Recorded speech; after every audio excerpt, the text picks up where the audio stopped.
teman-teman semuanya. Assalamualaikum warahmatullahi wabarakatuh. Perkenalkan, nama saya Maulida Syikari Tongah dengan NPM 2102090037. Saya dari kelas 3A Pagi dengan program studi pendidikan guru sekolah dasar Fakultas Keguruan dan Ilmu Pendidikan Universitas Muhammadiyah Sumatera Utara. Di video kali ini saya akan menjelaskan atau menyampaikan tentang teori-teori perkembangan pada bab 2, yaitu dengan mata kuliah perkembangan peserta didik dengan dosen pengampu Ibu Deliati SPD MPD. Baiklah, di sini saya akan memaparkan atau menyampaikan pada bab 2, yaitu tentang teori-teori perkembangan. Nah, di sini saya akan menjelaskan apa sih itu teori. Nah, teori ini adalah salah satu gagasan yang saling berkaitan pada diri sendiri atau pada jati diri individual dengan sifat mutlaknya untuk menjelaskan pada suatu hal yang bertujuan untuk dengan tujuan memiliki dasar kekuatan untuk mengaplikasikan pada peserta didik di kehidupan sehari-harinya.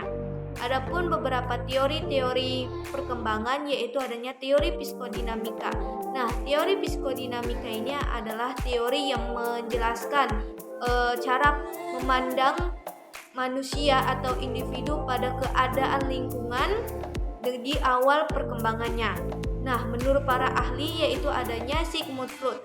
Sigmund Freud ini menjelaskan adanya 3 komponen, yaitu ID, ego, dan superego. Dari ketiga ini bisa saya simpulkan bahwa pada komponen ini menjelaskan tentang adanya suatu kaitan pada kepribadian manusia atau pada kepribadian individu yang terjadi pada sebuah konflik dengan adanya proses mental, daya pemikiran atau daya penalaran, akal sehat yang berusaha menemukan ekspresi yang terjadi pada permasalahan tersebut. Selanjutnya ada beberapa mekanisme menurut Sigmund Freud. Yang pertama ada repression, yaitu tentang penekanan. Yang kedua ada regression atau kemunduran. Yang ketiga ada supplementation. Yang keempat ada displacement atau bergantian. Dan terakhir ada reaction information atau pembentukan realistis. Selanjutnya ada teori atau tahapan menurut Sigmund Freud pada psikoseksual. Nah, yang terdapat beberapa tahapan, yaitu tahapan oral, tahapan anal, tahapan falik, tahapan laten, dan tahapan genital. Selanjutnya ada teori menurut Erikson. Nah, adapun tahapan perkembangan psikososial, yang dimana di sini menjelaskan 2 tahapan. Yang pertama yaitu tahapan yang mempunyai cara sendiri pada individu yang berusaha menguatkan atau mengarahkan individu pada perilakunya. Yang kedua ada tahapan budaya, yang dimana tahapan ini sering berubah-ubah dengan seiringnya berjalannya waktu. Selanjutnya ada penekanan pada perkembangan ataupun penekanan pada perkembangan identitas individu, yaitu dimana kita ditekankan untuk mencari tahu pada diri kita sendiri tentang adanya identitas yang ada pada diri kita di tahap-tahap pada perkembangan. Selanjutnya yaitu ada perluasan metode psikoanalisis. Nah, di mana pada metode ini mempunyai beberapa metode, yaitu terdiri dari 3, yaitu adanya observasi langsung, yang kedua adanya perbandingan cross kultural, yang terakhir adanya sejarah psikologis. Selanjutnya adanya peran terhadap perkembangan, yang dimana pada materi ini kita ditekankan untuk menjalankan atau mencari pengalaman pada masa anak-anak atau pada masa peserta didik yang mempengaruhi tingkah lakunya atau perilaku pada peserta didik atau masa kanak-kanak dengan perkembangan yang ada pada individunya sendiri. Selanjutnya ada teori behaviorisme dan belajar sosial. Nah, behaviorisme ini adalah di mana pada teori ini menjelaskan tentang tanggapan-tanggapan yang dapat merubah pola pikir manusia. Selanjutnya belajar sosial. Nah, belajar sosial ini juga kita ditekankan pada perilaku, lingkungan serta faktor kognisi yang ada pada perkembangan individu tersebut. Selanjutnya ada peran terhadap perkembangan, yaitu di mana kita juga ditekankan melakukan peran tersebut untuk memberi contoh dari tingkah laku yang kita hadapi. Selanjutnya yaitu ada teori humanistik. Menurut para ahli tentang teori humanistik ini, yaitu adanya menurut Buber yaitu tentang dia beranggapan tentang yaitu pada teori humanistik itu yaitu teori pada tahapan perkembangan. Selanjutnya menurut Maslow yaitu dia menganggap atau beranggapan pada teori humanistik itu adalah teori hierarki pada kebutuhan. Selanjutnya yang terakhir adanya menurut Rogers, yaitu dia beranggapan tentang teori humanistik itu yaitu adalah teori pertumbuhan personal. Selanjutnya adalah teori kognitif.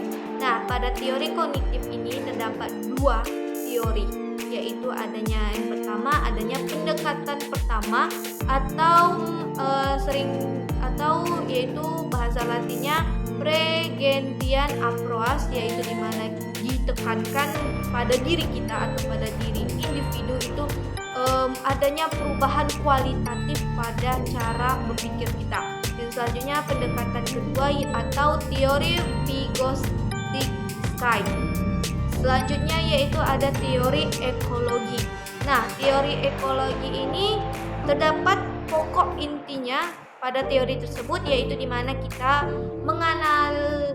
mengenali jati diri atau mengenali perkembangan pada individu dalam segala interaksi pada lingkungan secara terus-menerus yang berpengaruh pada aspek perkembangan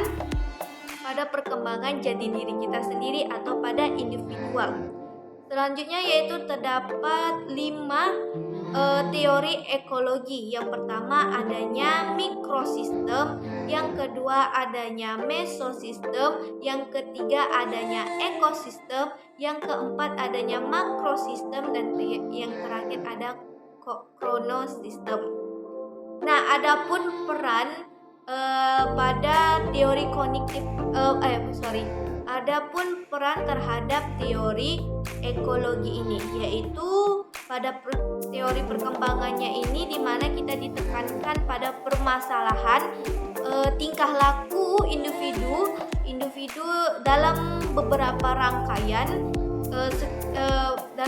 rangkaian interaksi secara bersosialisasi atau secara kemasyarakatan.